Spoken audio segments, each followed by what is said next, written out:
सावन सोमवार व्रत कथा। हिंदू धर्म में सावन का महीना बहुत पवित्र माना जाता है। इसे धर्म कर्म का माह भी कहा जाता है। सावन महीने का धार्मिक महत्व काफ़ी ज़्यादा है। 12 महीनों में से सावन का महीना विशेष पहचान रखता है। इस दौरान व्रत, दान व पूजा पाठ करना अति उत्तम माना जाता है और इससे कई गुना फल भी प्राप्त होता है। इस बार का सावन अपने आप में अनूठा है।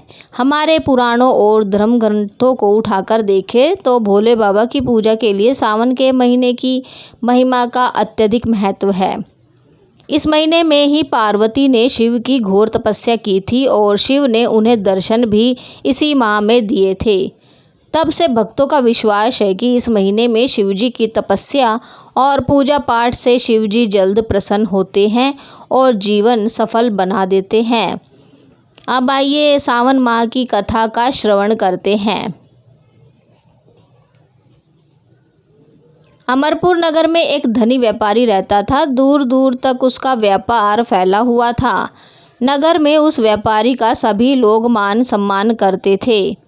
इतना सब कुछ होने पर भी वह व्यापारी अंतर्मन से बहुत दुखी था, क्योंकि उस व्यापारी का कोई पुत्र नहीं था। दिन रात उसे एक ही चिंता सताती रहती थी। उसकी मृत्यु के बाद उसके इतने बड़े व्यापार और धन संपत्ति को कौन संभालेगा। पुत्र पाने की इच्छा से वह व्यापारी प्रत्येक सोमवार भगवान शिव का व्रत, पूजा पाठ किया करता था। सायंकाल को व्यापारी शिव मंदिर में जाकर भगवान शिव के सामने घी का दीपक जलाया करता था। उस व्यापारी की भक्ति देखकर एक दिन देवी पार्वती ने भगवान शिव से कहा, हे प्राणनाथ, यह व्यापारी आपका सच्चा भक्त है।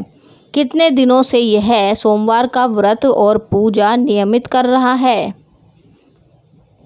भगवान आप इस व्यापारी की मनोकामना अवश्य पूर्ण करें। भगवान शिव ने मुस्कुराते हुए कहा, हे पार्वती, इस संसार में सबको उसके कर्म के अनुसार फल की प्राप्ति होती है। प्राणी जैसे कर्म करते हैं उन्हें फल भी वैसा ही प्राप्त होता है। इसके बावजूद पार्वती जी नहीं मानी। उन्होंने आग्रह करते हुए कहा, नहीं प्राणनाथ, आपको इस व्यापारी की इच्छा पूरी करनी ही पड़ेगी।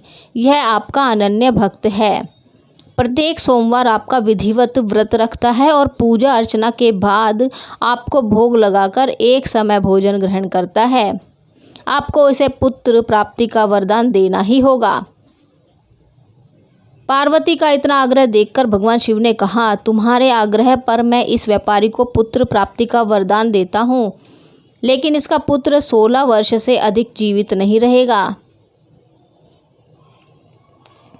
उसी रात भगवान शिव ने स्वप्न में उस व्यापारी को दर्शन देकर उसे पुत्र प्राप्ति का वरदान दिया और उसके पुत्र के 16 वर्ष तक जीवित रहने की बात भी बताई। भगवान के वरदान से व्यापारी को खुशी तो हुई, लेकिन पुत्र की अल्पायु की चिंता ने उस खुशी को नष्ट कर दिया। व्यापारी पहले की तरह सोमवार का विधिवत व्रत करता रहा। कुछ महीने पश्चात उसके घर अति सुंदर पुत्र उत्पन्न हुआ। पुत्र जन्म से व्यापारी के घर में खुशियां भर गई। बहुत धूमधाम से पुत्र जन्म का समारोह मनाया गया। व्यापारी को पुत्र जन्म की अधिक खुशी नहीं हुई, क्योंकि उसे पुत्र की अल्पायु के रहस्य का पता था। यह रहस्य घर में किसी को नहीं मालूम था। विद्वान ब्राह्मणों ने उस पुत्र का नाम अमर रखा। जब अमर 12 वर्ष का हुआ तो शिक्षा के लिए उसे वाराणसी भेजने का निश्चय किया गया। व्यापारी ने अमर के मामा दीपचंद को बुलाया और कहा कि अमर को शिक्षा प्राप्त करने के लिए वाराणसी छोड़ आओ। अमर अपने मामा के साथ शिक्षा प्राप्त करने के लिए चल दिया। रास्ते में जहाँ भी अमर और दीपचंद रात्रि विश्राम के लिए ठहरते, वहीं यज्ञ करते और ब्राह्मणों को भोजन कराते थे। लंबी यात्रा के बाद अमर और दीपचंद एक नगर में पहुँचे। उस नगर के राजा की कन्या के विवाह की खुशी में पूरे नगर को सजाया गया था। निश्चित समय पर बारात आ गई, लेकिन वर का पिता अपने बेटे के एक आंख से काने होने के कारण बहुत चिंतित था। उसे इस बात का भय सता रहा था कि राजा को इस बात का पता चलने पर कहीं वह विवाह से मना ना कर दे, इससे उसकी बदनामी होगी। वर के पिता ने अमर को देखा तो उसके मस्तिष्क में एक विचार आया। उसने सोचा क्यों ना इस लड़के को दूल्हा बनाकर राजकुमारी से विवाह करा दूं। विवाह के बाद इसको धन देकर विदा कर दूंगा और राजकुमारी को अपने नगर में ले जाऊंगा। वर के पिता ने इसी संबंध में अमर और दीपचंद से बात की। दीपचंद ने धन मिलने के बदले में वर के पिता की बात स्वीकार कर ली। अमर को दूल्हे के वस्त्र पहनाकर राजकुमारी चंद्रिका से विवाह करा दिया गया। राजा ने बहुत सा धन देकर राजकुमारी को विदा किया। अमर जब लौट रहा था तो सच नहीं छिपा सका और उसने राजकुमारी की ओढ़नी पर लिख दिया, राजकुमारी चंद्रिका, तुम्हारा विवाह तो मेरे साथ हुआ था। मैं तो वाराणसी में शिक्षा प्राप्त करने जा रहा हूँ।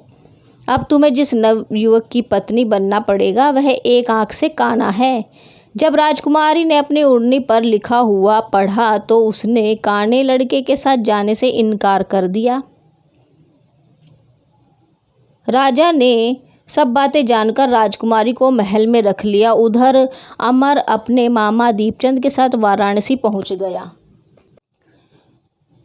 अमर ने गुरुकुल में पढ़ना शुरू कर दिया। जब अमर की उम्र 16 वर्ष की पूरी हुई तो उसने एक यज्ञ किया। यज्ञ की समाप्ति पर ब्राह्मणों को भोजन कराया और खूब अन्न वस्त्र दान किए। रात को अमर अपने शयन कक्ष में सो गया। शिव के वरदान के अनुसार शयनावस्था में ही अमर के प्राण पखेरु उड़ गए। सूर्योदय पर मामा अमर को मृत देखकर रोने पीटने लगा। आसपास के लोग भी एकत्र होकर दुख प्रकट करने लगे। मामा के रोने बिलखने करने के स्वर समीप से गुजरते हुए भगवान शिव और माता पार्वती ने भी सुने। पार्वती जी ने भगवान से कहा, प्राणनाथ, मुझसे इसके रोने के स्वर सहन नहीं हो रहे। आप इस व्यक्ति के कष्ट अवश्य दूर करें। भगवान शिव ने पार्वती जी के साथ अदृश्य रूप में समीप जाकर अमर को देखा तो पार्वती जी से बोले, पार्वती, यह तो उसी व्यापारी का पुत्र है। मैंने इसे 16 वर्ष की आयु का वरदान दिया था। इसकी आयु तो पूरी हो गई। पार्वती जी ने फिर भगवान शिव से निवेदन किया, हे प्राणनाथ, आप इस लड़के को जीवित करें, नहीं तो इसके माता पिता पुत्र की मृत्यु के कारण रो रो कर अपने प्राणों का त्याग कर देंगे। इस लड़के का पिता तो आपका परम भक्त है। वर्षों से सोमवार का व्रत करते हुए आपको भोग लगा रहा है।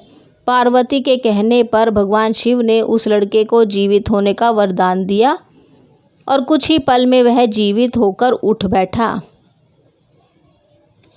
शिक्षा समाप्त करके अमर मामा के साथ अपने नगर की ओर चल दिया। दोनों चलते हुए उसी नगर में पहुंचे जहां अमर का विवाह हुआ था। उस नगर में भी अमर ने यज्ञ का आयोजन किया। समीप से गुजरते हुए नगर के राजा ने यज्ञ का आयोजन देखा। राजा ने अमर को तुरंत पहचान लिया। यज्ञ समाप्त होने पर राजा अमर और उसके मामा को महल में ले गया और कुछ दिन उन्हें महल में रखकर बहुत सा धन वस्त्र देकर राजकुमारी के साथ विदा किया। रास्ते में सुरक्षा के लिए राजा ने बहुत से सैनिकों को भी साथ भेजा। दीपचंद ने नगर में पहुंचते ही एक दूत को घर भेजकर अपने आगमन की सूचना भेजी और अपने बेटे अमर के जीवित वापस लौटने की सूचना से व्यापारी बहुत प्रसन्न हुआ। व्यापारी ने अपनी पत्नी के साथ स्वयं को एक कमरे में बंद कर रखा था। भूखे प्यासे रहकर व्यापारी और उसकी पत्नी बेटे की प्रतीक्षा कर रहे थे। उन्होंने प्रतिज्ञा कर रखी थी कि यदि उन्हें अपने बेटे की मृत्यु का समाचार मिला तो दोनों अपने प्राण त्याग देंगे। व्यापारी अपनी पत्नी और मित्रों के साथ नगर के द्वार पर पहुंचा। अपने बेटे के विवाह का समाचार सुनकर पुत्र वधू राजकुमारी चंद्रिका को देखकर उसकी खुशी का ठिकाना ना रहा। उसी रात भगवान शिव ने व्यापारी के स्वप्न में आकर कहा, हे श्रेष्ठी, मैंने तेरे सोमवार के व्रत करने और व्रत कथा सुनने से प्रसन्न होकर तेरे पुत्र को लंबी आयु प्रदान की है। व्यापारी बहुत प्रसन्न हुआ। सोमवार का व्रत करने से व्यापारी के घर में खुशियां लौट आई। शास्त्रों में लिखा है कि जो स्त्री पुरुष सोमवार का विधिवत व्रत करते और व्रत कथा सुनते हैं उनकी सभी इच्छाएं पूरी होती है। तो इसी कथा के साथ हम आज की वीडियो को यहीं समाप्त करते हैं। उम्मीद है आपको हमारी आज की वीडियो पसंद आई होगी। वीडियो पसंद आई हो तो हमारी वीडियो को लाइक और शेयर कीजिए, और यदि अभी तक आपने हमारे चैनल को सब्सक्राइब नहीं किया है तो चैनल को सब्सक्राइब कर लीजिए और बेल आइकन को प्रेस कीजिए ताकि आने वाली सभी अगली वीडियो की जानकारी आपको मिल सके।